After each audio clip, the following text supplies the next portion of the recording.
افغانستان کی پہلی کار اور جاوید افریدی کی پیشکش، حقیقت کیا ہے؟ جانیے اس ویڈیو میں۔ افغانستان کی جانب سے پہلی کار تیار کرنے کے بعد پاکستان کے معروف بزنس مین اور پشاور زلمی کے مالک جاوید افریدی نے کار بنانے والے افغانیوں کو تعاون کی پیشکش کر دی ہے، لیکن آج ہم آپ کو اس کار کی اصلی حقیقت بتائیں گے۔ سوشل میڈیا پر ان دونوں افغانستان میں تیار کی گئی خوبصورت کار کے چرچے ہیں، اور افسوس کی بات تو یہ ہے کہ کچھ سوشل میڈیا صارفین اس گاڑی کو لے کر پاکستان کو تضحیک کا نشانہ بنا رہے ہیں، اور اب جاوید افریدی کی طرف سے کار بنانے والوں کو تعاون کی پیشکش کے بعد اس کار کی حقیقت کا جائزہ لینا ضروری ہے۔ جہاں تک جاوید افریدی کا تعلق ہے تو وہ صرف پشاور زلمی کے مالک ہی نہیں بلکہ برقی آلات اور گاڑیاں بنانے کا کام بھی کرتے ہیں، اور ان کی کمپنی کئی جدید اور خوبصورت گاڑیاں متعارف کروا چکی ہیں۔ افغانستان کی کار کا جائزہ لینے سے پہلے آپ کو یہ یاد رکھنا چاہیے کہ افغانستان طالبان کی اقتدار پر تسلط کے بعد گزشتہ کچھ عرصہ سے شدید مالی مسائل سے دوچار ہے، اور یہاں ایسی جدید گاڑی بنانا عملی طور پر ناممکن ہے۔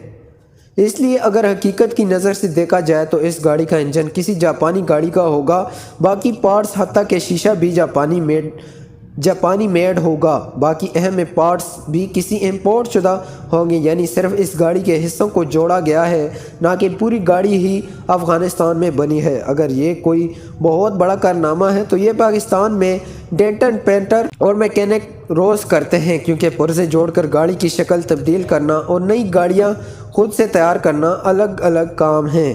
افغانستان میں بنائی جانے والی اسپورٹس کار کو ری فرنشڈ یا ری فیبریکیٹڈ کار تو کہا جا سکتا ہے، لیکن میڈ آن افغانستان کا ٹیگ لگانا درست نہیں، کیونکہ افغانستان اس گاڑی کا ایک پرزہ بھی نہیں بنا سکتا۔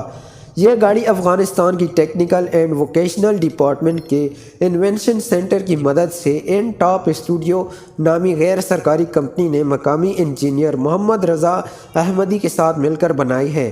اس گاڑی میں ٹویوٹا کورولا کا انجن استعمال کیا گیا ہے۔ اس اسپورٹس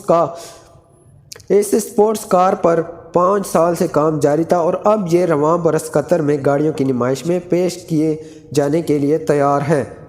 تو آج کی اس ویڈیو میں بس اتنا ہی۔ اگر معلومات پسند آئے تو ویڈیو کو لائک کریں، کمنٹ میں اپنی قیمتی رائے کا اظہار ضرور فرمائیں، اور چینل کو سبسکرائب کرنا مت بھولیے گا۔ شکریہ۔